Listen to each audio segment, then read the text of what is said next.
আহ, নমস্কার। কোলছুটের আমন্ত্রণে আজ সন্ধ্যায় আমি আপনাদের সঙ্গে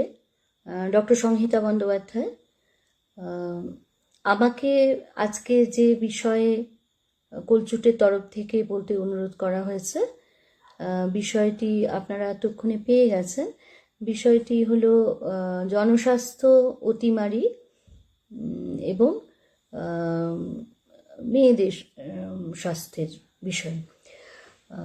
এই বিষয়টি অত্যন্ত আমার আমার ব্যক্তিগতভাবে মনে হয় ভীষণ গুরুত্বপূর্ণ বিষয়। কেননা এই জনস্বাস্থ্য এর একটা বিরাট অংশ রয়েছে অতিমারির সময়। জনস্বাস্থ্যের প্রেক্ষিতে যদি তাকিয়ে দেখি, একটা বিরাট ইম্প্যাক্ট, বিরাট একটা তার একটা এফেক্ট হচ্ছে সামগ্রিকভাবে নারী এবং মেয়েদের ওপরে। তার বিভিন্ন প্রেক্ষিত নিয়ে আজকে আপনাদের সঙ্গে আলোচনা করতে চলেছি। আমরা একটু যদি পিছনে চলে যাই, আমরা তাকিয়ে দেখি যে আমাদের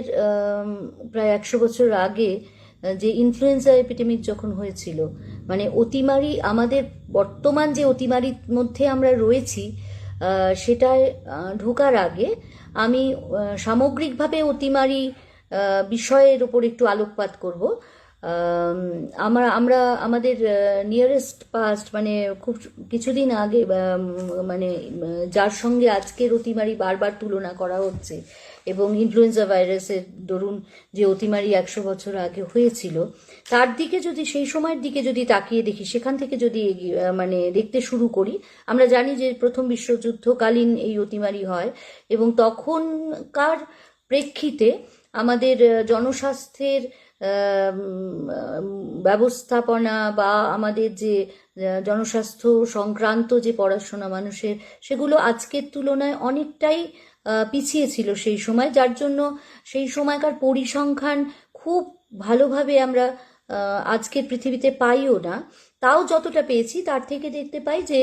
নারীদের উপরে তার প্রভাব, নারীর জীবনে তার প্রভাব কিভাবে হয়েছিল। না, আমরা দেখতে পাই যে সেই সময়ের যুদ্ধকালীন পরিস্থিতিতে প্রাথমিকভাবে যেটা হয়েছিল, যে পুরুষ বেশি সংক্রমণের শিকার হয়েছিলেন, কারণ তারা সেই সময় আজকের নারীর প্রেক্ষিতে তারা তুলনামূলকভাবে বাইরে বৃহত্তর জীবনে বেশি এক্সপোজড ছিলেন, এবং সেখানে দেখা যায় যে একটা বিরাট লেবার শর্টেজ শুরু হয়। অর্থাৎ কিনা যে শ্রমদানকারী যে মানুষের যে পরিসংখ্যান, সেখানে বহু মানুষ এই অতিমারিতে অ্যাফেক্টেড হওয়ার দরুন লেবার শর্টেজ শুরু হওয়াতে আস্তে আস্তে মহিলাদের এই লেবার ফোর্সের মধ্যে মহিলাদের অংশগ্রহণ বাড়তে থাকে। এবং তারপরে আমরা সবাই জানি রাইট টু ভোট তারা ক্লেম করেন, এবং এই ধরনের পরপর কতগুলি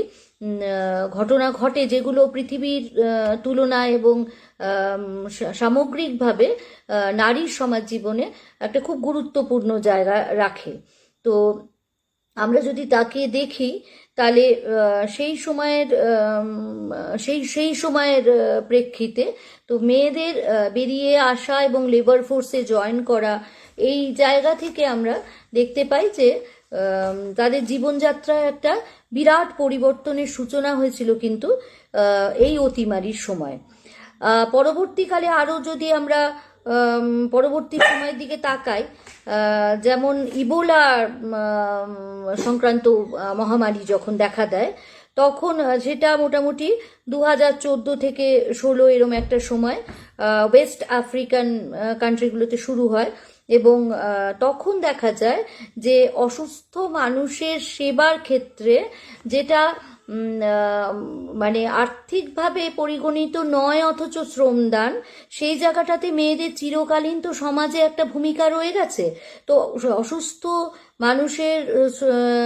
সংস্পর্শে, তারা অসুস্থ ইবোলা পেশেন্টগুলির সংস্পর্শে যারা সেই সময় এসছেন, এবং যারা ফিউনারাল অর্গানাইজ করতে, সেখানেও দেখা যেত যে বেশিরভাগ ক্ষেত্রে মেয়েদের জমায়েত হতো বেশি। এবং এই জায়গা থেকে দেখা গেল যে অতিমারির একটা আলাদাভাবে একটা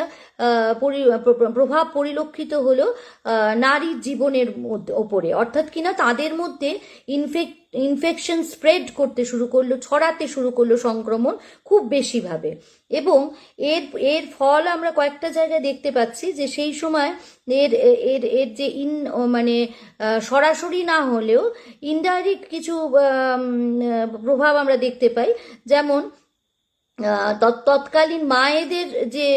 স্বাস্থ্যের পরিসংখ্যান ইত্যাদি আমরা দেখি, সেখানে ইউনাইটেড নেশনস একটা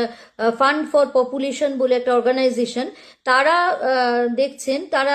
একটা স্টাডি করেন এবং তাতে দেখেন যে সেই সময় যে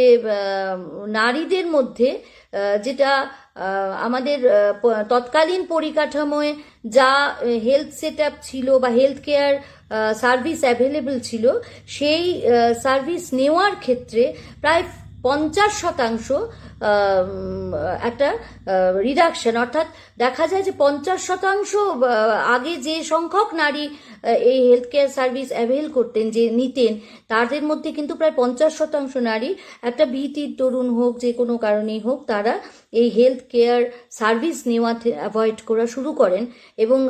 বাড়িতে তারা অসুস্থ মানুষের পরিষেবা বা কোনো ফিউনারাল অ্যাটেন্ড করার ক্ষেত্রে তাদের যত পার্টিসিপেশন, তাদের অংশগ্রহণ বাড়তে থাকে এবং এই হেলথ কেয়ারের পরিষেবা নেওয়া তাদের জীবনে কমতে থাকে, তত দেখা যায় যে টিউবারকুলোসিস থেকে, HIV থেকে, ম্যালেরিয়া থেকে মৃত্যুর হার যে বাড়ে, তার মধ্যে মেয়েদের একটা বিরাট অংশ ছিল। দেখা যাচ্ছে যে এই সময় 2015 সালে সিয়েরা লিওনের একটা স্টাডি থেকে দেখা যাচ্ছে যে মেয়েরা যারা কৃষিকাজে অংশগ্রহণ করতেন, সেখানেও একটা মানে তাদের পার্টিসিপেশন বা ট্রেডের জায়গায়, যারা কৃষি সংক্রান্ত বিষয়ে যারা ব্যবসা বাণিজ্যে যুক্ত ছিলেন বা তারা করতেন, এগ্রিকালচারে ডাইরেক্টলি কৃষিকাজে অংশগ্রহণ করতেন, তাদের পার্টিসিপেশনও 8.9% থেকে প্রায় 2% পৌঁছে যায়। তো এই ধরনের ছোট ছোট কিছু কিছু চিত্র আমরা তুলে ধরছি। এছাড়াও দেখতে পাচ্ছি যে জিকা ভাইরাসের যখন সংক্রমণ ঘটেছিল, সেই সময় আমরা দেখতে পাচ্ছি যে যেহেতু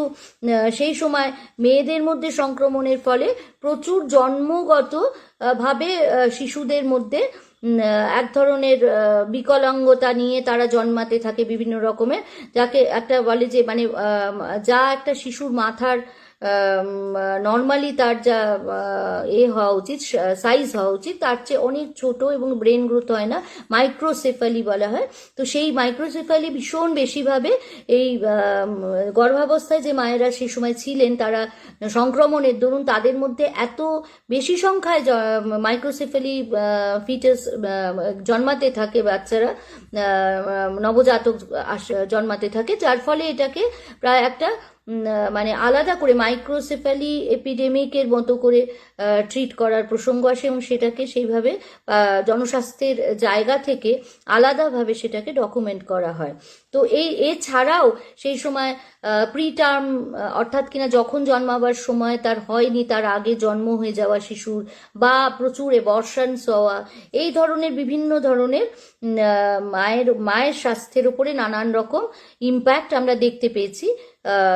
এই জিকা ভাইরাস এপিডেমিকের সময়। এইবারে যদি আমরা ফিরে আসি, আজকে আমরা যে অতিমারির মধ্যে বাস করছি সেইখানে ঢুকলে প্রথমত আমি যেটা বলবো সেটা হচ্ছে যে দেখুন, যে কোনো অতিমারি বা মহামারীর সময় যে কতগুলি যে পরিসংখ্যান আমরা যদি প্রাথমিকভাবে দেখে নিই, মানে আমরা মাথায় রাখি, তাহলে আমরা বিষয়টাতে আরো গভীরে আলোকপাত করতে পারবো। আমাদের যে হেলথ কেয়ার, পৃথিবী জুড়ে হেলথ কেয়ার ওয়ার্কারের যে ফোর্স, মানে অর্থাৎ কিনা স্বাস্থ্য পরিষেবা এবং তার সঙ্গে কোনো না কোনোভাবে আনুষঙ্গিকভাবে যুক্ত যে মানে পরিসংখ্যান, তাতে কিন্তু এই পেশাটিতে মোটামুটি 70 মানে 70% মানুষ কিন্তু দে আর ফিমেলস। কেমন? যেমন মানে ডাক্তার বলুন, নার্স বলুন, মিডওয়াইফ বলুন, সমস্ত দেশে পৃথিবী জুড়েই মোটামুটিভাবে মানে আমি যে পরিসংখ্যানটা বলছি এটা গ্লোবাল, পৃথিবীর পরিসংখ্যান পরিমাপ করে দেখা গেছে যে 70% মানুষ যারা এই পার্টিকুলার সেক্টরে কাজ করেন তারা কিন্তু 70%ই হচ্ছে তারা হচ্ছে ফিমেল। যেমন আমি যদি আপনাকে মানে আরেকটু বিশদে গিয়ে বলি,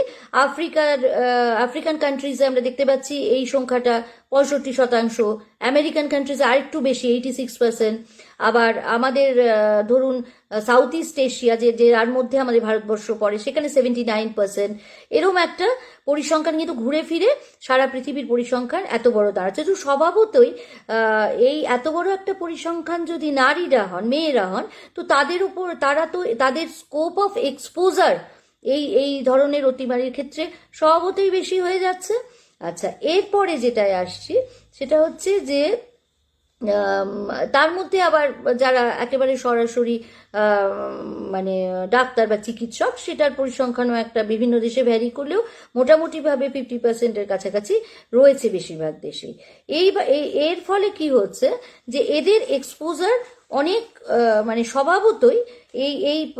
প্রফেশনে থাকার দরুন মেয়েদের এক্সপোজারের স্কোপসটা অনেক বেশি হয়ে যাচ্ছে। আচ্ছা, এবার আমরা যদি তাকিয়ে দেখি যে আমাদের মেয়েদের এটা তো সরাসরি গেল স্বাস্থ্য পরিষেবার মধ্যে যুক্ত থাকার দরুন এক্সপোজার এবং তার এফেক্টে মেয়েদের উপরে কি হচ্ছে। আমরা সামগ্রিকভাবে নারীর জীবনের উপরে জনস্বাস্থ্যগত দিক থেকে যদি আলোকপাত করি অতিমারির প্রেক্ষিতে, তাহলে আমরা দেখতে পাই যে খুব একটু আয়রনিক্যালি হয়তো যে 2020-তে ইউএনের একটা রিপোর্ট বেরোয় এবং তাতে তারা বেইজিং প্ল্যাটফর্মে তারা কিছু অ্যাকশন প্ল্যান করেছিলেন। তার 25তম বর্ষপূর্তি উপলক্ষে তারা ঠিক করেছিলেন যে এখন থেকে এই জেন্ডার ইকুয়ালিটি একে প্রায়োরিটি দেওয়া হবে সমস্ত সেক্টর, মানে জনস্বাস্থ্যের সমস্ত এরিয়াতে জেন্ডার ইকুয়ালিটিকে প্রায়োরিটি দিয়ে আমরা একটা নতুন জেন্ডার বায়াসের বাইরে গিয়ে আমরা একটা নতুনভাবে জীবনযাপন বা সমাজ জীবনযাপনের কথা ভাবছিলাম। তো সেই জায়গায় দাঁড়িয়ে আমাদের হঠাৎ করে এই অতিমারি এসে মুখোমুখি দাঁড়ালো এবং যার ফলে আমাদের এই যে প্রায়োরিটি ছিল সেই প্রায়োরিটিটাকে আমরা তখনও অ্যাড্রেস করতে পারলাম না। ফলে আমরা যে জায়গায় দাঁড়িয়েছিলাম সেটা খুব একটা জেন্ডার ইকুয়াল সমাজে আমরা সারা পৃথিবীতে বাস করতাম না এবং সেই জায়গায় দাঁড়িয়েই আমরা অতিমারির মুখোমুখি হলাম এবং অতিমারির দ্বারা আক্রান্ত হলাম। তখন আমাদের পরিস্থিতিটা কি দাঁড়িয়েছে যদি আমি আলোচনা করি, আমি কয়েকটা দিকে আলোকপাত করে আলোচনাটাকে নিয়ে যাব। একটা হচ্ছে ইকোনমি, অর্থাৎ কিনা অর্থনৈতিক দিক থেকে নারীদের উপরে কি ধরনের প্রভাব পড়েছে অতিমারির। দ্বিতীয়ত স্বাস্থ্যগত দিক থেকে কি ধরনের প্রভাব পড়েছে। তৃতীয়ত হচ্ছে যে সারা পৃথিবীতে নারীরা কিছু শ্রমদান করে থাকেন যেটা কিন্তু আনপেড কেয়ার, অর্থাৎ কিনা সেটার জন্য তারা কোনো রকম পারিশ্রমিক পান না। হ্যাঁ, তো সেই জায়গাটাতে তার প্রভাব কি দাঁড়ালো এবং আমাদের যা অতিমারির সময় মানে তার পূর্ববর্তী সময়ের তুলনায় অতিমারির সময় যে জেন্ডার ভায়োলেন্স, যে মেয়েদের উপরে যে বিভিন্ন ধরনের এরকম আক্রমণাত্মক ঘটনা এবং ভায়োলেন্সেস হয় সামাজিকভাবে সারা পৃথিবীতে বিভিন্ন দেশে, তো সেইটা তার ওপরে এই অতিমারির প্রভাব কোনখানে এসে দাঁড়ালো। এবং সামগ্রিকভাবে বলতে গেলে যে এই সমস্ত অ্যাঙ্গেল থেকে বা সমস্ত দৃষ্টিকোণ থেকে দেখেও একে যদি একটা সামেশন করি, একটা সামগ্রিকভাবে বলি, তাহলে হচ্ছে যে সমাজে বর্তমানে নারীর যা অবস্থান ছিল, যে কনফ্লিক্টগুলো ছিল বা যে জায়গাগুলোতে তার মানে হস্তক্ষেপ করে এই ইউএনের এই ডিসিশন হয়েছিল বা বিভিন্ন গোল ঠিক করা 2030-এ ধরা হয়েছিল যে টু অ্যাটেন দ্য গোল, সেই জায়গাটা আমরা পৌঁছবো যে একদম জেন্ডার বায়াস থাকবে না, এরকম একটা সমাজ আমরা তৈরি করব। তো সেই সমস্ত কিছু প্রয়োজনীয়তা যেখান থেকে উঠে এসেছে, সেই যে যেটাকে আমরা ইংরেজিতে বলি ভালনারেবিলিটি, সেই যে একটা স্পর্শকাতর জায়গা নারীর যে জায়গাটা রয়েছে অলরেডি, যে জায়গাটায় দাঁড়িয়েছিল, সেই জায়গাটার থাকার দরুন এই সমস্ত দৃষ্টিকোণ থেকে দেখতে গেলেই আমরা দেখতে পাবো যে কি অদ্ভুতভাবে মানে নারী জীবনের উপর আলাদাভাবে ইম্প্যাক্ট ফেলেছে বা প্রভাব ফেলেছে এই অতিমারি। তা প্রথমে আমরা যদি যে অ্যাঙ্গেল বা দৃষ্টিকোণ বেছে নিয়েছি সেটা হলো অর্থনৈতিক দিক থেকে। তো আমরা এই অর্থনৈতিক দিক থেকে দেখতে পাচ্ছি যে আমাদের সারা পৃথিবী জুড়েই আমাদের কিন্তু নারীরা সাধারণত মানে বিভিন্ন অর্থনৈতিক পরিসংখ্যান এবং বিভিন্ন স্টাডি বলছে যে নারীরা কিন্তু অপেক্ষাকৃত আনঅর্গানাইজ সেক্টরে অনেক বেশি কাজ করেন পুরুষদের তুলনায়। সারা পৃথিবীতেই এই পরিসংখ্যান কম বেশি এক। আচ্ছা, দ্বিতীয়ত হচ্ছে যে নারীদের মধ্যে দেখা যাচ্ছে খুব ইন্টারেস্টিং যে তাদের জেনারেলাইজড পরিসংখ্যানে যে তাদের আর্নিং কম্পারেটিভলি পৃথিবী জুড়েই পুরুষের তুলনায় কম অনেক ক্ষেত্রে। আমি বলছি না ব্যতিক্রম আছে, কিন্তু আমরা যখন স্টাডি করি তখন তো বড় একটা পরিসংখ্যান নিয়ে কাজ করা হয়, তো তাহলে ব্যতিক্রম থাকলেও এটাই সামগ্রিকভাবে পৃথিবীর চিত্র। তাদের ইনকাম জেনারেশন কম। দ্বিতীয়ত হচ্ছে তাদের মধ্যে সঞ্চয় প্রবণতা পুরুষের তুলনায় কম। হ্যাঁ, তাদের মধ্যে সঞ্চয় প্রবণতা কম, ইনকাম জেনারেশন কম, এবং তারা আনঅর্গানাইজ সেক্টরে বেশি কাজ করেন, যেখানে যার দরুন তাদের উপরে অতিমারির মারটা কিন্তু ইকোনমিক জায়গা থেকে অনেক বেশি পরিমাণে এসেছে। দেখা যাচ্ছে যে বহু ক্ষেত্রে নারীরা তাদের তারা যেখানে ছোট ছোট ব্যবসায় ছিলেন, ছোট ছোট চাকরি জীবনের ছোট ছোট সেক্টরে কাজ করতেন, সেগুলি বন্ধ হয়ে গেছে। আমরা জানি যে সামগ্রিকভাবে পৃথিবীতে একটা বিরাট রিসেশন বা অর্থনৈতিক একটা ডিব্যাকল আসছে অতিমারির দরুন, এবং সেইখানে ক্ষতিগ্রস্ত কিন্তু তারা পুরুষের তুলনায় অনেক বেশি হয়েছেন, এবং এই জায়গাগুলো অনেক সময় ক্লোজ ডাউন করে গেছে। এছাড়াও যদি দেখি হসপিটালিটি সেক্টরে, ট্যুরিজম জাতীয় সেক্টরে নারীরা অনেক বেশি সংখ্যায় কাজ করেন, এবং এছাড়াও আমরা চারিদিকে যদি তাকিয়ে দেখি যে এই জায়গাগুলোই অতিমারির প্রকোপ কিন্তু ভীষণভাবে পড়েছে, এবং পড়ার দরুন নারীর জীবন কিন্তু অনেক বেশি অর্থনৈতিকভাবে ক্ষতিগ্রস্ত হয়েছে। এছাড়াও যেখানে নারী সে মানে সিঙ্গেল মাদার বা সিঙ্গেল ওম্যান আর্নিং মেম্বার, সেখানে তো বলাই বাহুল্য যে সেক্ষেত্রে তার জীবনের উপরে এই অর্থনৈতিক ডিব্যাকল বা এই যে অর্থনৈতিক মার অতিমারির এর প্রভাব ভীষণভাবে পড়েছে। এবং আবার পরিসংখ্যানের দিকে তাকিয়ে দেখা যায় যে এর আগের যে এপিডেমিকগুলো আমরা ফেস করেছি, বা যখন এই ইবোলার সময় আউটব্রেকের সময় বা অন্যান্য আরও কিছু সময়ে দেখা গেছে যে যেহেতু অর্গানাইজ সেক্টরে পুরুষ বেশি সংখ্যায় আছেন পৃথিবীতে কাজে, সেহেতু দেখা যাচ্ছে যে যখন রিসেশন আবার মানে আস্তে আস্তে নর্মালাইজ করছে, তখন কিন্তু অর্থনৈতিকভাবে একজন পুরুষ তার অর্থনৈতিক জায়গাটা ফিরে পাচ্ছেন অনেক আগে, এবং নারীরা কিন্তু অনেক ক্ষেত্রেই সেই জায়গাটায় আর ফিরে যেতে পারছেন না। এই যে অর্থনৈতিক ডিব্যাকল, এই জিনিসটা একটা বিশাল ইম্প্যাক্ট রয়েছে নারীর জীবনে। অনেক ক্ষেত্রে তারা যে এই যে ঘরে ঢুকে গেলেন, এই যে বসে গেলেন, এরপরে হয়তো তারা চাকরিতে ব্যাকই করতে পারে, তাদের চাকরি বলুন বা ব্যবসা বলুন, এন্টারপ্রেনারশিপ বলুন, সেই জায়গাটার ফিরে যাওয়ারও ক্ষমতা বা আর্থিক পুঁজি তাদের অনেক সময় থাকছে না। আবার মানে পরিসংখ্যান বলছে যে আগামী দিনে যেটাকে আমরা বলছি যে অ্যাকিউট পোভার্টি, সেই দিন আমরা দেখতে চলি বহু মানুষ পৃথিবীতে এই জায়গাটা পৌঁছে যাবেন, এবং এই অ্যাকিউট পোভার্টি বা দারিদ্রের পরিস্থিতি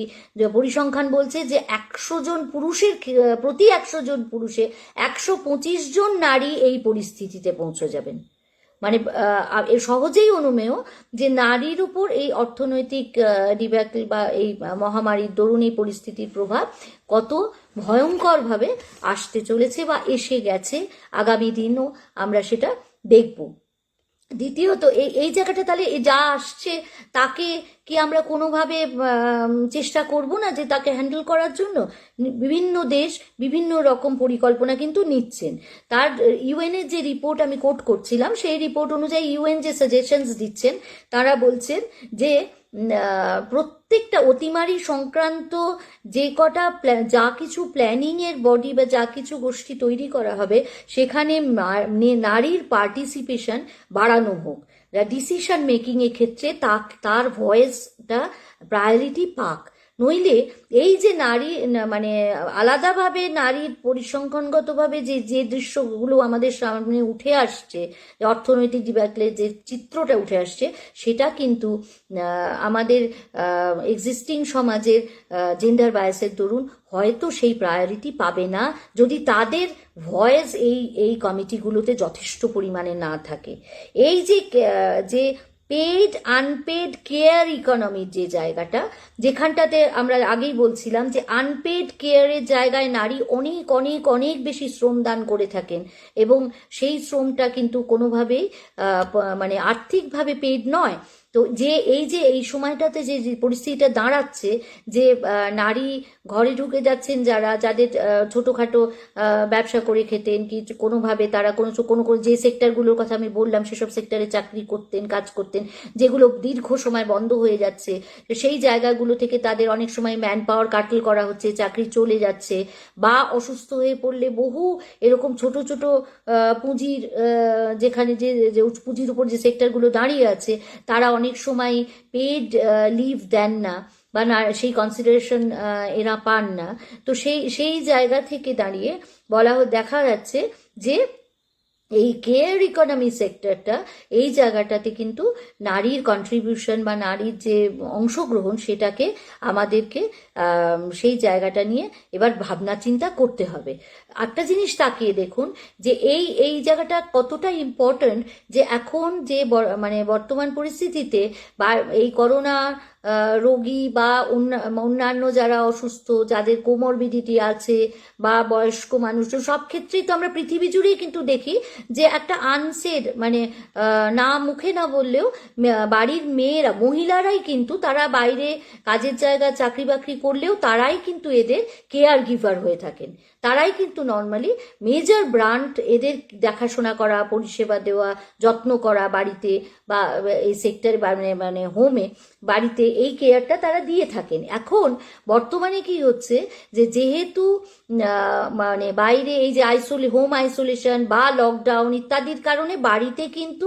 ঘরে থাকা মেম্বার্সের সংখ্যা কিন্তু অনেক অনেক বেশি, এবং তার দরুন নর্মালি একজন মহিলা যে শ্রম ঘরে দিতেন তার অনেক বেশি গুণ শ্রম কিন্তু তাকে দিতে হচ্ছে, কারণ ওই জায়গাটা কিন্তু তিনি স্পেয়ার্ড হচ্ছেন না। এবার বাচ্চাদের স্কুলগুলো সমস্ত লকডাউন ইত্যাদির কারণে, অনলাইন স্টাডিজের কারণে সারা পৃথিবী জুড়েই সেগুলি শিশুরা ঘরে গৃহবন্দী হয়ে যাচ্ছে। এবার এইখানটাতেও কিন্তু সারা পৃথিবীতেই যতই যে সে ডেভেলপিং কান্ট্রি হোক আর ডেভেলপ কান্ট্রি যাই হোক, যা টার্মিনোলজি আমরা তাকে দিই না কেন, দেখা যাচ্ছে যে একটা আনসেড ব্যাপার রয়েছে, যে এই বাচ্চাদের বাড়িতে দেখাশোনা করা,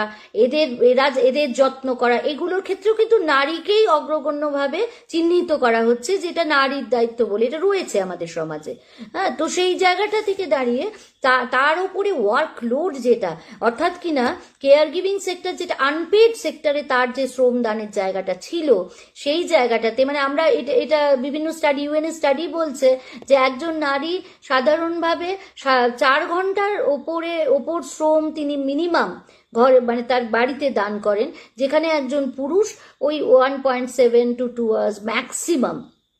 তারা দান করে থাকেন। হ্যাঁ, তিনি প্রফেশনাল হন যাই হোক। তো এখন ঘটনা হচ্ছে যে এই জায়গাটাতে তার এই শ্রমদানের মানে এটা অনেক বেশি মানে রিকোয়ারমেন্টটা অনেক বেশি বেড়ে যাচ্ছে, যেখানে তিনি আনপেড কেয়ারটা দিচ্ছেন। তো এই জায়গায় দাঁড়িয়ে এবং প্রচুর মেয়েরা দেখা যাচ্ছে যে তারা কিন্তু school and college drop outs হয়ে যাচ্ছে সেরকম ইকোনমিক কন্ডিশনে। এরপরে মানে মাঝখানে যখন আমরা ফার্স্ট ওয়েভের পরেও দেখেছি বহু মেয়েরা কিন্তু, ছেলে এবং মেয়ের মধ্যে যখন দুজনেই বাড়ি বসে পড়াশোনা করেছে, আবার যখন স্কুল বা কলেজ রিওপেন করছে তখন কিন্তু মেয়েদের ক্ষেত্রে এই ডিসিশন মেকিং হয়ে যাচ্ছে পারিবারিকভাবে, এবং কিছুটা ওই মানে অ্যাডোলেসেন্ট গার্লস তারাও বাড়ির কাজে হাত লাগিয়ে এমন একটা মানে এমন একটা অ্যাকসেপ্টেন্সের জায়গা তাদের ক্ষেত্রে তৈরি করা হচ্ছে deliberately, rather I should say কি তাদেরকে ডিপ্রাইভ করা হচ্ছে, যে তারা আর কিন্তু দে আর নট গোয়িং ব্যাক, মানে তারা আবার কিন্তু স্কুল কলেজে ব্যাক করে যাচ্ছে না। অর্থাৎ স্কুল ও কলেজ ড্রপ আউট মেয়েদের মধ্যে কিন্তু সিগনিফিকেন্টলি বেড়ে গেছে। সমস্ত কান্ট্রিতেই কম বেশি এই ইম্প্যাক্ট পড়েছে। তো এই জায়গাটাকে ধরতে হবে। তাহলে এই যে কেয়ার, এই যে আনপেড কেয়ার গিভিং করছে দিচ্ছে নারী তার বাড়িতে বা তার এই এর বাড়ির লোকজনের পিছনে, তো সেইটার এগেনস্টে তার কোনো রকম ইনকাম জেনারেশনের স্কোপ আছে কিনা এটা তলিয়ে এবং খতিয়ে দেখার কথা ইউএন বলছেন, যে কিভাবে এটাকে ইনকাম জেনারেশনের স্কোপ হিসেবে এটাকে ইউটিলাইজ করা যায়। এছাড়া এই যে সোশ্যাল মানে ধরুন কিছু কিছু দেশ করছে, যেটা ইউএনও সাজেস্ট করেছে এবং কিছু দেশ অলরেডি ইমপ্লিমেন্ট করেছে, যে স্মল স্কেল কিছু লোনস দেওয়া মহিলাদের জন্য, কিছু কিছু মানে মানে তাদেরকে বলা হচ্ছে যে অনলাইন ছোট ফান্ড ট্রান্সফার সিস্টেম, যেগুলো তাদের কেন না অনেক সময় দেখা যায় যে লোনস হয়তো ডিসবার্স করা হলো গভর্নমেন্ট সেক্টর থেকে, কিন্তু অ্যাগেইন জেন্ডার বায়াসের দরুন সেই আর্থিক মানে যে ব্যবস্থা এটা পেলো, সে সহায়তাটা পেলো, সেটার ইউটিলাইজেশনের পুরো ডিসিশন মেকিং এর জায়গাটা তার নেই, বা তার হাতেই আদৌ আসছে না টাকাটা। সেই জন্য বলা হচ্ছে যে অনলাইন ফান্ড ট্রান্সফার, ছোট ছোট অনলাইন ফান্ড ট্রান্সফার সিস্টেম, এবং টু এনশিওর কি তার মানে মেবি থ্রু মানে net banking, maybe through mobile, এরম ভাবে তাদেরকে যদি এম্পাওয়ার করা যায় একটা রেগুলার বেসিসে, তাদেরকে সাপোর্ট দিয়ে, যারা এই ধরনের একেবারে পুরোপুরি তাদের মানে ইকোনমি এইভাবে এফেক্টেড হয়ে যাচ্ছে সেসব ক্ষেত্রে। এছাড়া কি বলা হচ্ছে না, এছাড়াও বলা হচ্ছে যে বিভিন্ন যেগুলো ধরুন ইলেকট্রিসিটি বিল বা এরম ধরনের কিছু রেগুলার এরিয়াস যেগুলো পে করতে হয় তাকে, তা সেই জায়গাগুলো থেকে তার এক্সামশন যদি করা যায়, সেগুলো থেকে তাকে যদি কোনো রকম ছাড় দেওয়া যায়, ট্যাক্সের জায়গায় তার কোনো রয়েছে, যদি ট্যাক্সেবল ইনকাম থেকে থাকে আগে, তাই সেই জায়গাটায় কোনোভাবে যদি তাকে ছাড় দেওয়া যায়, এবং প্রাইভেট সেক্টর বলুন বা পাবলিক সেক্টর দুটো জায়গা থেকে মানে এরম ধরনের বিভিন্ন দেশে নানান রকম স্কিমসের কথা ভাবা হচ্ছে। ইউএন নিজে এই ব্যাপারে সক্রিয়ভাবে তারা বলছেন যে ইফ রিকোয়ার্ড তার এগিয়ে এসে এই ধরনের স্মল স্কেল লোনস ইত্যাদি, বা যে সেক্টরগুলোতে মেয়েদের অন্যভাবে রিহ্যাবিলিটেট করে কাজ করানো যায়, যেমন ধরুন ছোট ছোট স্টেশনারি যেগুলো সাবসিকুয়েন্টলি হয়তো মানে বা ঘর থেকে স্মল স্কেল ইন্ডাস্ট্রি কিছু জেনারেশন করা, যেগুলো কাঁচামাল তাদেরকে দেওয়া হলো, তারা ঘরের কাজের ফাঁকে ফাঁকে সেগুলি করে তারা করবেন, বিভিন্ন কোম্পানিতে বা এতে কন্ট্রিবিউট করবেন। তো এই ধরনের নানান রকম প্ল্যানস এবং স্কিমসের কথা পৃথিবী জুড়ে ভাবা হচ্ছে, এবং কোথাও কোথাও কোনো কোনো দেশ সেটা ইমপ্লিমেন্ট করছেনও। এরপরে যেটাতে আসছি যে যেটাকে এইগুলোকে বলা হচ্ছে কিছু কিছু ফিসকাল প্যাকেজ কিছু দেশ তারা তৈরি করছেন, যাতে তারা এই মেয়েদেরকে এইভাবে সাপোর্টটা দিতে পারেন। আচ্ছা, এরপরে এ তো গেল আমাদের আনপেড শ্রমের এগেনস্টে অথবা ইকোনমিক দিক থেকে মেয়েদেরকে সহায়তা দেওয়া। এরপরে হচ্ছে হেলথের জায়গাটা যদি তাকিয়ে দেখি, জনস্বাস্থ্যের ক্ষেত্রে শুরুতেই বলেছিলাম যে প্রায় 70% ওয়ার্কফোর্স তারা হেলথ সেক্টরে কিন্তু তারা দে আর ফিমেলস। তো এই জায়গা থেকে তাদের ইনফেক্টিভিটি বা তাদের scope of infection, rather infectivity বলবো না, ওটা জেন্ডার ওয়াইজ ভ্যারি করে না, কিন্তু তাদের scope of getting infected by corona অনেক অনেক বেশি। পরিসংখ্যানগতভাবেও আমি একটু পরে দু একটা পরিসংখ্যান আপনাদের শেয়ার করবো, আপনারা অবাক হয়ে যাবেন যে সে প্রচুর বেশি তারা they are prone to infections due to exposure, কারণ সংখ্যায় তারা বেশি পরিমাণে এক্সপোজড হচ্ছেন পুরুষের তুলনায়। তো এইটা একটা রয়েছে। দ্বিতীয়ত, তবে এটা কিন্তু নয় যে এই পার্টিকুলার ভাইরাসটা টেকনিক্যালি ফিমেলদেরকে বেশি ইনফেক্ট, এরকম কোনো ব্যাপার না। হ্যাঁ, এটা এটা পরিসংখ্যানগতভাবে মেয়েরা বেশি থাকার দরুন এই পরিসংখ্যানটা বেশি হচ্ছে। আচ্ছা, দ্বিতীয়ত যে যে কথাটা বলতে চাচ্ছিলাম, খুব ইন্টারেস্টিং লেগেছে আমার এই বিষয়ে বলতে গেলেও, যে এই যে পিপিই পার্সোনাল প্রোটেক্টিভ ইকুইপমেন্ট যেগুলি তৈরি করে আনা হচ্ছে বা আসছে, একটা খুব ছোট ছোট জিনিস ভেবে দেখুন, মেয়েদের generally overall world wide total body structure অপেক্ষাকৃত পুরুষের, মানে সেই দেশের পুরুষের তুলনায় ছোট হয়, ছোটখাটো হয়। হ্যাঁ, তো এবার পিপিই গুলো পৃথিবী জুড়ে দেখা যাচ্ছে, জেন্ডার ওয়াইজ কি অদ্ভুত জিনিস, যে পৃথিবী জুড়ে দেখা যাচ্ছে এই কথাটা মাথায় না রেখে একটা জেনারেল একজন পুরুষের স্ট্রাকচার অনুযায়ী পিপিই মাস্ক বেশিরভাগ আসছে সাপ্লাই, এবং সেক্ষেত্রে দেখা যাচ্ছে যে একজন মহিলা যখন সেটা পরে কাজ করতে যাচ্ছেন, এটা কিন্তু কারো মানে একেবারে মানে অবজারভেশন, ইউএন এর অবজারভেশন থেকে আমি কথা বলছি, যে যখন কাজ করতে যাচ্ছেন তার ওই ড্রেসগুলি ঠিক মতো ফিটিংস না হওয়ায় বা পরে কাজ করতে অসুবিধা হয়, মাস্কগুলো মুখের তুলনায় ঢিলা ঢালা হওয়ায় অনেক সময় তাদের কিন্তু এক্সপোজার বেশি হয়ে যাচ্ছে, ইনফেক্টেড হয়ে যাচ্ছেন তারা। তো এটা একটা বিরাট ভাববার বিষয় রয়েছে, এই জায়গাটা রয়েছে। দ্বিতীয়ত হচ্ছে, আমরা সবাই জানি যে একজন মহিলার এই মানে তার চাইল্ড বার্থ রিলেটেড যে ইস্যুসগুলি রয়েছে এবং তার শারীরবৃত্তীয় যে বিষয়গুলি, তার মধ্যে মেনস্ট্রুয়েশন রয়েছে, এই সিচুয়েশনগুলো তো খুব ইউনিক। এটা বা মানে বায়োলজিক্যালি মেডিকেলি যাই বলুন, ইট ইজ দেয়ার। তো সেই জায়গা থেকে দাঁড়িয়ে যখন পিপিই পরে ঘন্টার পর ঘন্টা, 6 ঘন্টা 7 ঘন্টা 8 ঘন্টা একজন মহিলা একজন পুরুষ পাশাপাশি কাজ করছেন, আমরা জানি আমাদের মানে সেক্টরে যারা ডাক্তার সিস্টার করছেন, তারা অনেক সময় তারা ডনিং ডফিং বারবার করা করা পসিবল নয়, অত পিপিও নেই বা ইনফেকশনের চান্সেস বেশি, বা they don't get time to do that, তারা সবাই ডায়াপার পরে কাজ করছেন, এরকম পরিস্থিতিও রয়েছে। সুস্থ মানুষ আপনারা চিন্তা করুন, যে মানে আমি এটা নারী হিসেবে বলছি না, নারী পুরুষ উভয়ই অনেক সময় করছে, বহু জায়গায় করছে, বাধ্য হচ্ছেন। তো এটা তো খুব টাফ আপহিল টাস্ক একটা। তার মধ্যে যখন একজন মানে মেয়ের ক্ষেত্রে when she is menstruating during her periods, তখন তাকে এইভাবে কাজ করতে হচ্ছে, she Kant even regularly change maintain the menstrual hygiene at Times. তো সেখানে সে এক্সপোজড হচ্ছে নানান রকম ইনফেকশনে, নানান রকম অসুস্থতা বোধের মধ্যে দিয়ে, মানে it is very very difficult situation যখন তাকে এইভাবে কাজ করতে। একটা ল্যাকটেটিং মাদার, সে তার ব্রেস্ট ফিড করতে পারছে না তার বেবিকে, through hours she is working. হ্যাঁ, তারপরে আসছে প্রেগনেন্সির প্রসঙ্গ। কারণ প্রেগনেন্সি রিলেটেড ইস্যুসে আমরা এর আগে অন্যান্য যে মহামারী ফেস করেছি বা আউটব্রেকস ফেস করেছি, সেগুলোর তুলনায় আসার খবর হচ্ছে, ইনফ্যাক্ট এর আগে যে সার্স বা মার্স, এই কোভিড এরই বিভিন্ন ফর্মে আমরা ফেস করেছি, সেগুলোর ক্ষেত্রেও দেখা গেছে যে সরাসরি মা থেকে সন্তানের জরায়ুতে থাকা অবস্থায় ট্রান্সমিশন বা ট্রান্সপ্লাসেন্টাল ট্রান্সমিশন, স্প্রেড এবং বাচ্চার শরীরে নানান রকম তার এফেক্ট, এগুলো দেখা গেছিল। এখন একটা তুলনামূলক সুখবর হলো যে এই কোভিড-19 ক্ষেত্রে একদম সরাসরি মাত্র একটা কেস দেখা গেছে এখন অবধি পৃথিবীতে পাওয়া গেছিল, যেটা কিন্তু তার শরীরে ভাইরেমিয়া, যে নিউবর্ন বেবির শরীরে ভাইরেমিয়া, অর্থাৎ কিনা ভাইরাসটা তার শরীরের ভেতর গিয়ে তার সংখ্যা বৃদ্ধি করছে, বংশ বৃদ্ধি করছে, এরকম একটা পরিস্থিতিতে একটা শিশু জন্ম হয়েছিল এবং তার দেখা গেছে ব্রেইনে কিছু স্পটস পাওয়া গেছিল এবং তার মধ্যে কিছু মানে নিউরোলজিক্যাল বা স্নায়ুজনিত নানা কিছু আর কি জন্মগত তার কিছু বিকলাঙ্গতা জাতীয় পাওয়া গেছিল। কিন্তু পরবর্তীকালে সেই বাচ্চাটি কিন্তু with due treatment and nursing দেখা গেছে মানে জন্মের 2 মাস মতো পার করার পরে সেগুলি কিন্তু চিরস্থায়ী হয়নি। এখন অবধি আমরা জানি যে একজন মাদার, সে যখন প্রেগনেন্ট থাকবে তো সেই সময়তে তার জরায়ুতে থাকাকালীন, তার জরায়ুর মধ্যে থাকাকালীন শিশুটির সংক্রমণ কোথা থেকে হতে পারে না, তার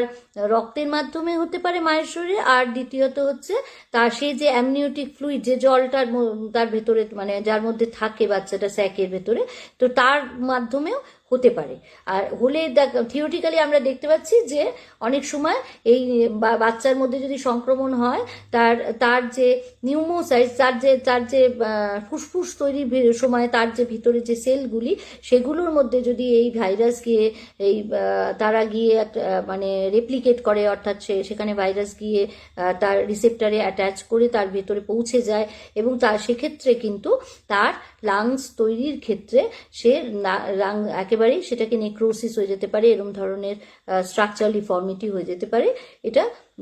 সায়েন্স বলছে এখন অবধি। এছাড়া কি হতে পারে, যে যখন বাচ্চাটা প্রসব করছেন মা, তখন মায়ের যে, আমরা জানি যে এটা ফিকো ওরাল ইনফেকশনও, মানে থ্রু ফিকো ওরাল রুটেও ইনফেকশন হয় আজকাল জানা যাচ্ছে। তো তার মায়ের ফিসিস বা তার যে তার যে রক্ত, যে ব্লাড প্যাসেজের ব্লাড, সেগুলোর মধ্যে যদি সোর্স অফ ইনফেকশন কোভিড-19 থাকে, তাহলে বাচ্চার ইনফেক্টেড হওয়ার একটা চান্স থেকে যায়। এছাড়া তারপর যদি এই দুটো স্টেজে না হয়ে থাকে, তারপরে যখন মা বাচ্চাকে, মানে আমি সবটাই বলছি যে কোভিড পজিটিভ মাদার হলে, তো মা বাচ্চাকে যখন ব্রেস্ট ফিড করছেন, তখন ন্যাচারালি আমরা জানি ড্রপলেট ইনফেকশনে ছড়ায়। তো মা যদি যে পজিশনে যেভাবে ব্রেস্ট ফিড করেন, এক্ষেত্রে তিনি যদি প্রিকশনসগুলো না নেন বা তাকে শেখানো না হয়, তাহলে কিন্তু তার থেকে শিশুর সংক্রমণ হতে পারে। শিশুর সংক্রমণ হয়েছে, অর্থাৎ শিশু কোভিড পজিটিভ হয়েছে, এরকম আমরা বেশ সংখ্যায় পেয়েছি। সেটা এখন অবধি পাওয়া যায়নি তা না, তবে কনজেনিটাল জন্মগত কোনো বিকলাঙ্গতা নিয়ে ওই একটি স্টাডির কথা দেখা যাচ্ছে যে সেই বাচ্চাটির ক্ষেত্রে এরকম পাওয়া গেছিল, কিন্তু এখনো অবধি এই জায়গাটায় কোনো কনক্লুসিভ আসেনি যে জন্মগত বিকলাঙ্গতা ডিউ টু কোভিড-19 ইনফেকশন নিয়ে বাচ্চা জন্মালো, এরকম ধরনের ঘটনা কথা ডকুমেন্টেড এখন অবধি কোথাও, ওই একটি কেস ছাড়া পাওয়া সেরমভাবে যাচ্ছে না। আচ্ছা, এছাড়া যেটা রয়েছে, যে তাই জন্য এখন কিন্তু সায়েন্স বলছে যে মা যদি কোভিড পজিটিভ হয়, মা মাস্ক লাগিয়ে হাইজিন, আর একটা মায়ের ক্ষেত্রে কি মানে সেই প্রেগনেন্ট কন্ডিশনে যদি কোভিড পজিটিভ থেকে থাকে, তাহলে সেই মাদারের কিন্তু যে প্রিকশনসগুলো নর্মালি আরেকজন মানুষের ইউজ করার কথা, সেই মাদারকে কিন্তু বারবার ওই স্যানিটাইজার ইউজ করা, হাত ধোয়া বা মাস্ক ইউজ করা, এগুলো করতে বলা হচ্ছে নর্মালি, এবং ডিস্ট্যান্সিং, সোশ্যাল ডিস্ট্যান্সিং অবভিয়াসলি, এগুলো মানে সংক্রমণ যদি নাও হয়ে থাকে প্রেগনেন্সিতে, এই সময় এই precaution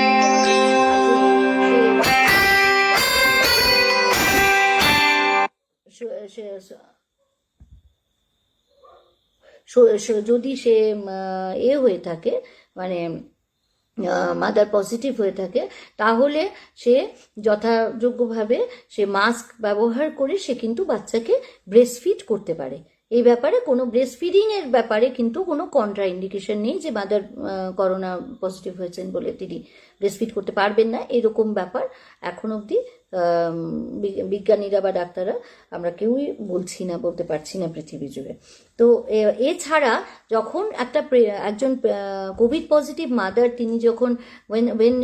she is in labor, তখন কিন্তু কিছু প্রিকশনস আমাদের সবাইকে নিতে হচ্ছে, যার জন্য প্রত্যেকটা হাসপাতালে বা সব জায়গাতে তাদের জন্য আলাদা labour room, labour table, sanitising system,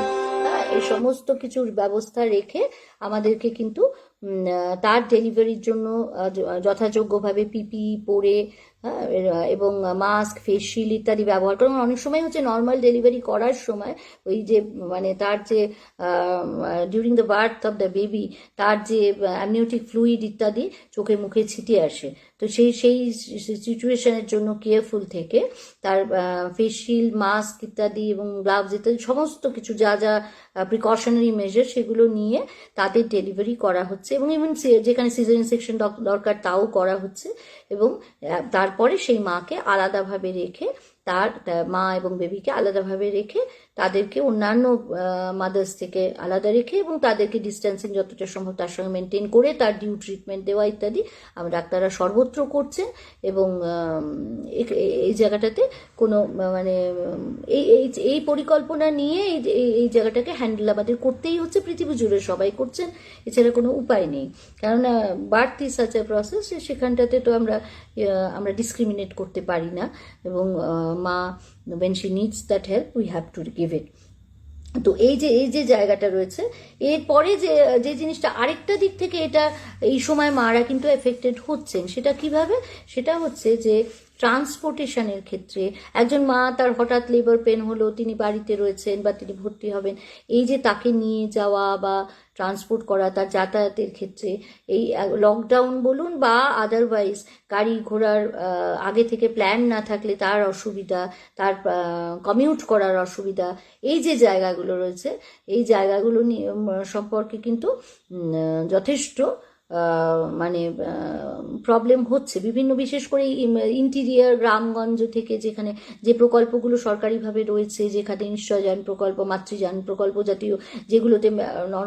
normal মাদেরকে আমরা নিয়ে আসি হাসপাতালে বা এই সহায়তাগুলি দিয়ে থাকি সরকারি তরফ থেকে, সেগুলোর ক্ষেত্রেও কিন্তু এই মাদের ক্ষেত্রে আমাদের আলাদা অ্যাম্বুলেন্সের কথা ভাবতে হচ্ছে, আলাদা সিস্টেম ভাবতে হচ্ছে। এই সব বিভিন্ন কারণে কিন্তু মৃত্যুর হার কিন্তু এই সময় বেড়েছে। এটা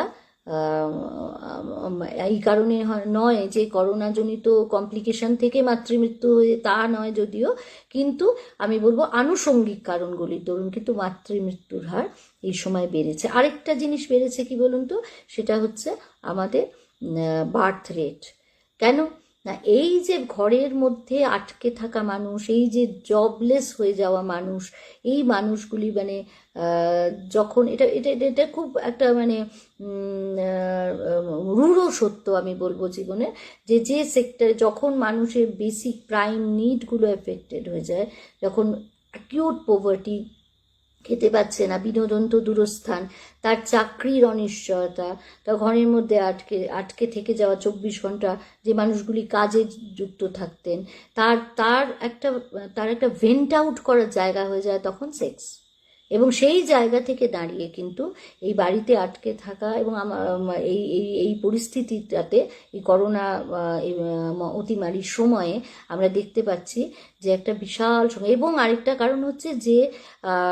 আমরা বার্থ কন্ট্রোলের যে মেজারগুলি আমরা যেগুলি ডিশ আউট করে থাকি নর্মাল কোর্সে, যেগুলো মানুষ নিয়ে থাকেন, সেই সোর্সগুলো রেগুলার অ্যাভেলেবিলিটি না থাকায়, মানে যেমন ধরুন গ্রামাঞ্চলে সাব সেন্টার বা উপস্বাস্থ্যকেন্দ্র থেকে এগুলো থেকে যে পরিষেবাগুলি তারা পেয়ে থাকেন, একটা বিরাট সময় সেই পরিষেবাগুলো তো অ্যাফেক্টেড হচ্ছে এই সময়ের মধ্যে। তো সেই জায়গা থেকে সেগুলোর accessibility to measures of birth control কমে যাওয়ায় এবং ওই বাড়ির মধ্যে আটকে লকটা থাকার দরুন কিন্তু দেখা যাচ্ছে যে বার্থ রেট প্রচুর বেড়ে গেছে, টিনেজ প্রেগনেন্সি বেড়ে গেছে এবং অ্যাবর্শনসও প্রচুর বেড়ে গেছে। তো এই সমস্ত দিক থেকে এরপরে কি হচ্ছে যে টিকাকরণ, যেটা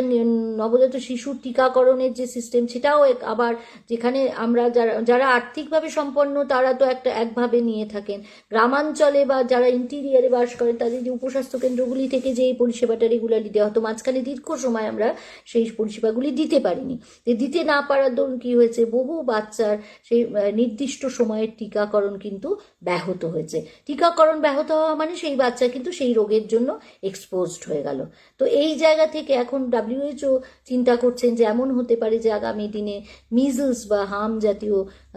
আবার একটা আউটব্রেক হতে পারে, বা এই যে রোগগুলোকে আমরা আটকে রাখতাম এইভাবে, সেই টিকাকরণ এফেক্টেড হয়ে যাওয়ার দরুন সেই জায়গাটাও কিন্তু আবার ওপেন হয়ে যাচ্ছে, যে নানান রকম অসুখ পরবর্তীকালে আমাদের মধ্যে মানে আমাদের শিশুদের মধ্যে আমরা হয়তো আগামী দিনে দেখতে পাবো। এই একটা জায়গা রয়েছে। এরপরে যে বিষয়টায় আসছি সেটা হচ্ছে যে জেন্ডার ভায়োলেন্সের জায়গাটা। এটাও একটা খুব খুব অদ্ভুত ব্যাপার যে এই সময়ে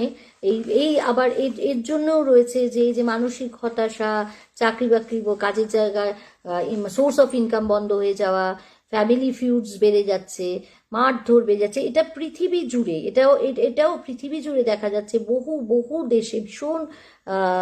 মানে একটা অ্যালার্মিং হারে দেখা যাচ্ছে জেন্ডার ভায়োলেন্স এবং নানান রকম অ্যাবিউজ সমস্তটাই ভীষণ পরিমাণে বেড়ে গেছে মানুষের মধ্যে। তারা যেমন মানে বিভিন্ন মাদক এবং এই সমস্ত অ্যাবিউজও যেমন বেড়েছে, তেমনি এই ধরনের মানে ভায়োলেন্সেস অ্যান্ড অ্যাবিউজেস ভীষণ পরিমাণে বেড়ে গেছে এবং বহু দেশে এর জন্য বিভিন্নভাবে চিন্তা ভাবনা করা হচ্ছে, যেমন স্পেন, ফ্রান্স এবং আমাদের নিজেদের দেশ। আমাদের তো পরিসংখ্যান অত এই জেন্ডার ভায়োলেন্স রিলেটেড পরিসংখ্যান অত রোবাস্ট নেই, তাই যে দেশগুলি রোবাস্ট আছে এবং এবং আপনারা মানে তথাকথিত যেগুলি খুব অগ্রসর দেশ বলে ক্লেম করে সমস্ত দেশে, যেমন দেখা যাচ্ছে যে ওরা ওরা বিভিন্নভাবে চিন্তা ভাবনা করে। যেমন চায়নায় ওরা একটা এই ধরনের অনলাইন একটা সিস্টেম নিয়ে এসছে, যেখান থেকে ওরা জেন্ডার ভায়োলেন্সের এগেনস্টে they can fight back, anybody can you know message. আবার সিমিলার একটা অ্যাপ ফ্রান্সে তৈরি করা হয়েছে যেটাকে বলছে mask19। ওরা ওটা একটা কোড ল্যাঙ্গুয়েজ দিয়েছে। ওরা বলছে, ওরা কি করেছে, ওরা ওদের সমস্ত ফার্মাসিতে জেন্ডার ভায়োলেন্স রিলেটেড সেলস করে দিয়েছে, যে কোনো আর কিছু না হলেও লকডাউনে ওষুধের দোকান খোলা থাকবে। এবার সেখানে যখন মেয়েটি অ্যাপ্রোচ করবে তখন ওই থ্রু দ্যাট mask19 অ্যাপ তারা কমিউনিকেট করে দিতে পারবে পুলিশকে। আবার আবার দেখা যাচ্ছে ব্রাইট স্কাই বলে একটা ইউকে নিয়ে এসছে। তো তারা বলছে কি, তারা আপনার আপনার মোবাইলে যদি সেই অ্যাপ থাকে, আপনি যদি জেন্ডার ভায়োলেন্সের এগেনস্টে কমপ্লেন করেন, ওটার অ্যাপটাই এমনভাবে তৈরি যে মানে দ্য আদার পার্টনার কিন্তু আপনার ওই অ্যাপটা অ্যাক্সেস করার এটা দেখতে পাবেন না, মানে the app will not show itself, এরকম একটা সিস্টেম করা আছে। তো অনেক বিভিন্ন দেশ এটা নিয়ে চিন্তা ভাবনা করছে এবং বিভিন্নভাবে তারা জেন্ডার ভ্যালেন্স এবং যেমন সারা পৃথিবী জুড়ে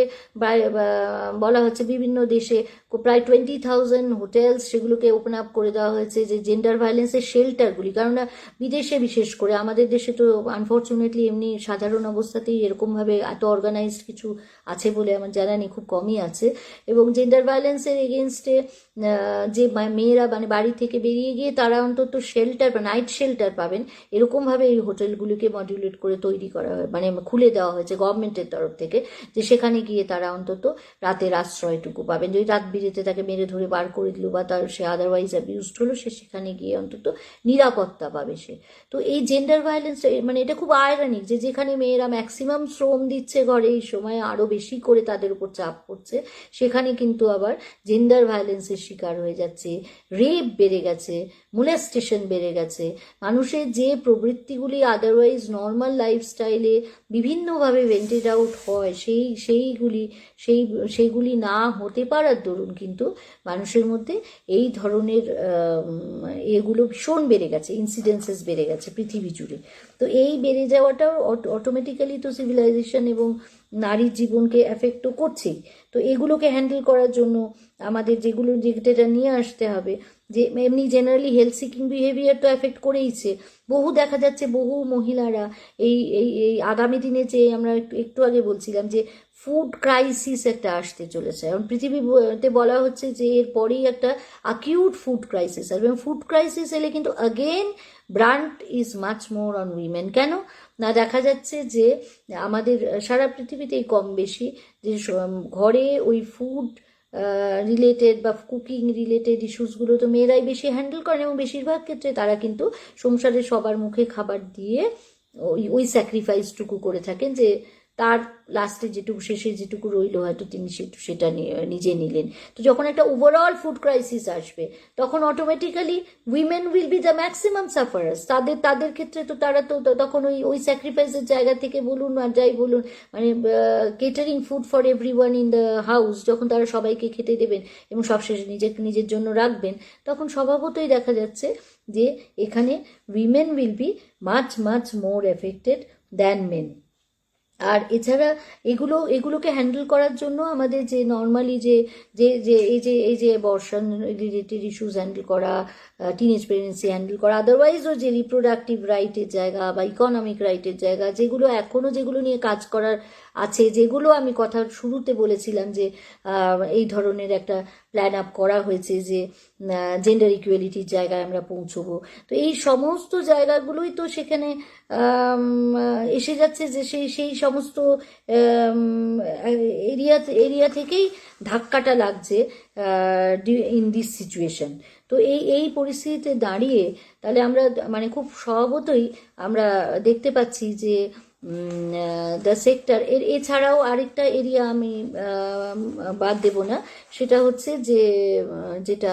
আপনার যে ধরনের যারা যারা দেহ পসারেনি বা এইভাবে ইনকাম করে থাকেন, তাদের ক্ষেত্রেও কিন্তু এটা একটা বিশাল বিশাল এমন একটা সময় যেটা বিরাট একটা তাদের সোর্স অফ ইনকাম কিন্তু ভীষণভাবে ধাক্কা খাচ্ছে due to social distancing, due to closure of many sectors, associated areas নিয়ে। তো এই সোশ্যাল ডিস্টেন্সিং ইম্পোজড হওয়ার দরুন তাদের ক্ষেত্রেও কিন্তু তারাও কিন্তু নর্মালি যে যে ধরনের ইনকামের উপর বেঁচে থাকেন বা যে ধরনের যে পথে ইনকাম করে থাকেন সেই জায়গাগুলো ভীষণভাবে মার খেয়ে যাচ্ছে। তো তাহলে আমার মোটামুটিভাবে আমরা এখন অবধি যা আলোচনা করলাম, যেটা একটু আগেই বলছিলাম যে ফুড ক্রাইসিস থেকে হাঙ্গার প্যান্ডেমিক আসবে বলা হচ্ছে এরপরে। আমি একটা পরিসংখ্যান বলি যে বলা হচ্ছে যে নর্মালি এখন আজকের পৃথিবীতে, মানে আমি অতিমারির পূর্ববর্তী পৃথিবীতেই দেখা যাচ্ছে যে ফুড ক্রাইসিসে যত মানুষ এমনিতেই সাফার করেন তার মধ্যে 60% হচ্ছেন মহিলা, এবং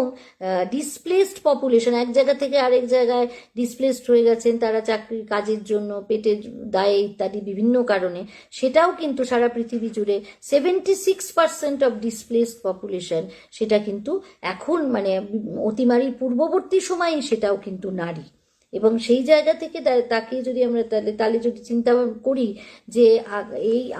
এই রিসেশনের পর, এই অতিমারির পর যখন ওই হাঙ্গার প্যান্ডেমিক ডেভেলপ করবে, যখন এই ফুড ক্রাইসিস ডেভেলপ করবে, তখন অলরেডি যে জায়গাটা নড়বড়ে জায়গায় যারা দাঁড়িয়ে আছে মেয়েরা, তাহলে তাদের উপরে স্বভাবতই এটা প্রভাবটা ভীষণভাবে এসে পড়বে, অনেক বড় আকারে এসে পড়বে। আবার এদিকে আমরা চিন্তা ভাবনা করে যদি দেখি যে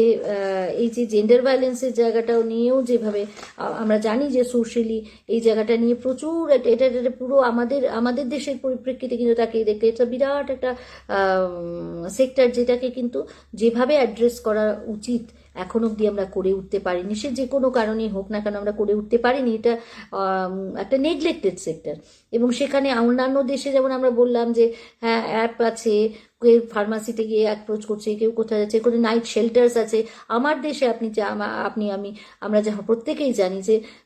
কটা জায়গা আছে, আমাদের কি সেরকম কিছু আছে? কটা মেয়ে আমাদের ভয়েস করতে পারে? এটাও খুব ইন্টারেস্টিং যে এর আগের যে স্টাডিগুলি এই ইবোলার সময় বা জিকার সময়ও দেখা গেছে যে, বা এগুলো বাদ দিলেও ইভেন আপনার মানে পোস্ট ওয়ার ক্রাইসিস সময়ও দেখা গেছে যে অদ্ভুতভাবে যে বাড়িতে মানুষ আটকে গেল, এখন যেমন এই অসুখের ক্ষেত্রে বাড়িতে আটকে গেল, সে তাছাড়াও সেই সময়ও দেখা গেছে যে ডিসিশন মেকিংয়ের জায়গায় মেয়েদের ভয়েস এই ক্রাইসিস পিরিয়ডগুলোতে আরও কমে যাচ্ছে। যেহেতু তারা আরও বেশি বকডাউন হয়ে যাচ্ছেন, যেহেতু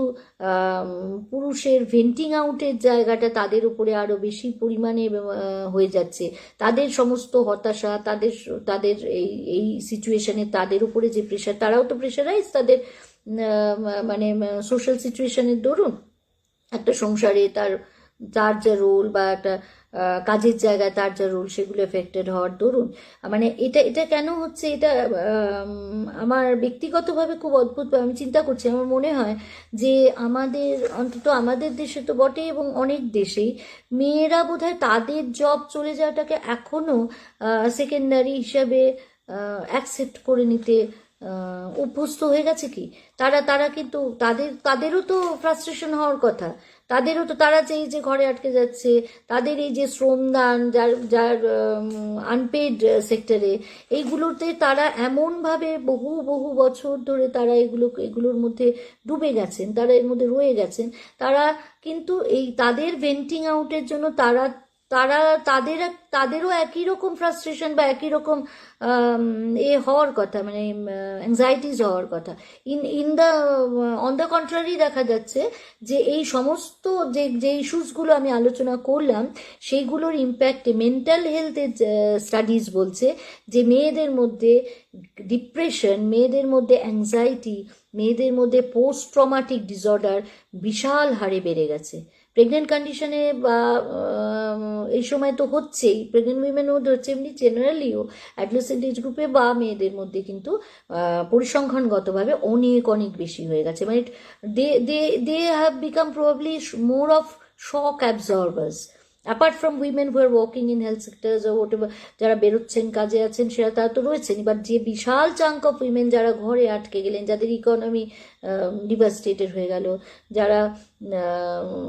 সেই জায়গাটা ফিরে পাবেন না বা পাচ্ছেন না হয়তো, হ্যাঁ, এবং তারা একেবারে এই সংসার, সকল সংসার এবং কায়িক শ্রম যেটা মানে যেটার একটা হয়তো ভার্বাল রেকগনিশনও অনেক ক্ষেত্রে, বেশিরভাগ ক্ষেত্রে পান না, যেটার এগেনস্টে, তো তাদের মধ্যে কিন্তু তারা তো অন্যভাবে ভেন্ট আউট করতে পারছেন না, তাদের মধ্যে আস্তে আস্তে আস্তে আস্তে আস্তে মানসিক রোগের হার কিন্তু পৃথিবী জুড়ে বাড়ছে। তাহলে আমরা কোনখানটায় এসে দাঁড়ালাম? আমরা দেখছি যে বিভিন্ন সময়ে যখন বিভিন্ন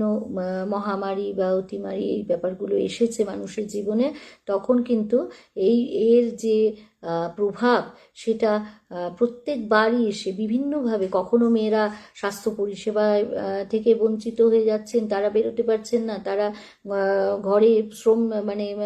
অসুস্থ মানুষের শুশ্রূষায় বেশি রত হয়ে তারা নিজেরা বেশি ইনফেক্টেড হয়েছেন, কখনো দেখা যাচ্ছে তারা এই সমস্ত সোশ্যাল গ্যাদারিং, সোশ্যাল রাইচুয়াল, ফিউনারাল, এগুলো যে পুজো পাঠ, এগুলোর মধ্যে মেয়েদের অংশগ্রহণ সব দেশেই কম বেশি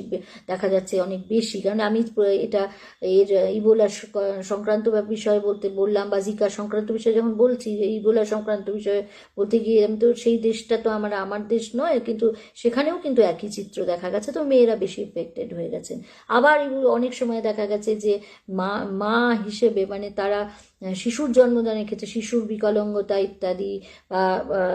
মানে মাতৃত্ব সংক্রান্ত নানান রকম কমপ্লিকেশনের বশবর্তী মেয়েরা হয়ে গেছেন। এবং আবার যদি তারপরে আমরা যদি ইনফ্লুয়েঞ্জা এপিডেমিকের সময় যখন যদি পড়তে যাই, আমরা দেখতে পাচ্ছি যে লেবার সেক্টরে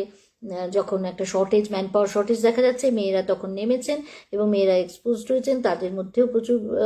এফেক্টেড হয়েছে। আবার তার সঙ্গে প্যারালালি মেয়েদের একটা স্বাধিকার, তাদের এই ভোটার রাইটস ইত্যাদি নিয়ে তারা ফাইট আউট করেছেন, এরকম সিচুয়েশনস এসছে। আজকে আমাদের এই প্যান্ডেমিকের মধ্যে দাঁড়িয়ে আমরা দেখতে পাচ্ছি যে কত দিক থেকে মেয়েরা মানে পৃথিবী যে ধাক্কাগুলো খাচ্ছে, যেহেতু এটা তো খুব সহজ জায়গা, যে কিনারে খাদের ধারে দাঁড়িয়ে আছে আর যে একটু হয়তো ভেতরে দাঁড়িয়ে আছে, যখন ধাক্কাটা আসছে, তখন যে খাদের ধারে দাঁড়িয়ে আছে তার উপরে তার ইম্প্যাক্টটা স্বভাবতই বেশি হচ্ছে, সে আরও নিচে খাদে তলিয়ে যাচ্ছে। তো সেইভাবে আমাদের সমাজে যেহেতু আমরা এতদিনে সেই জায়গাটায় জেন্ডার বায়াসের ঊর্ধ্বে বিভিন্ন সব দেশেই কম বেশি উঠতে পারিনি, যেহেতু এই সেক্টরটা আমাদের এরকমভাবেই রাদার মানে লেস অ্যাড্রেসড বা আনকেয়ার থেকে গেছে, সেই জন্য মেয়েদের উপরে কিন্তু তার ইকোনমিক দিক থেকে বলুন, তার হেলথের দিক থেকে বলুন, সব জায়গা থেকে কিন্তু তারা এর ইম্প্যাক্টে প্রচুর প্রচুর প্রচুর সাফার করেছেন, করছেন এবং করেছেন। তো ভাববার বিষয় হলো যে আগামী দিনে আমরা বিভিন্ন দেশ তার মতো করে এটাকে হ্যান্ডেল করার চেষ্টা করছে। আমাদের দেশে আমাদের প্রত্যেকের আমার মনে হয় যে এই জায়গাটা থেকে আগামী দিনের জন্য চিন্তা করা উচিত। যেটা বলা হচ্ছে এখন, মানে সারা পৃথিবীরই এই যেদিন আমরা কোনো দিন এই প্যান্ডেমিক থেকে বেরিয়ে আসব, যে রিসেশন ফেস করব, যে ফুড ক্রাইসিস ফেস করব, hunger epidemic face, what ever we face, মানে অ্যাজ হিউম্যান রেস, মানব জাতি হিসেবে, তো আর তার মধ্যে কিন্তু মাথায় রাখতে হবে যে এই যে মেয়েদের ওপর দিয়ে যে এই জিনিস, মানে এর যে সুদূর প্রসারী ইম্প্যাক্টগুলো বিভিন্ন অ্যাঙ্গেল থেকে হচ্ছে, এইগুলি প্রত্যেকটা অ্যাড্রেস করার জন্য কিন্তু আমাদেরকে এই ইউএন রিপোর্টের ভিত্তিতেই, যার ভিত্তিতে আমি এতক্ষণ পরিসংখ্যানগত দিকগুলি বললাম, এই রিপোর্টের ভিত্তিতেই আমাদের কিন্তু আবার ফিরে গিয়ে নতুন করে ভাবতে হবে এবং সত্যি জেন্ডার ইকুয়ালিটির প্রশ্ন এখানটাতে উঠে আসছে, যে স্মল স্কেলি লোনস বলুন বা ফিসক্যাল বাজেটিং বলুন, কিছু প্যাকেজেস ওদের জন্য দেওয়া, মানে সেটা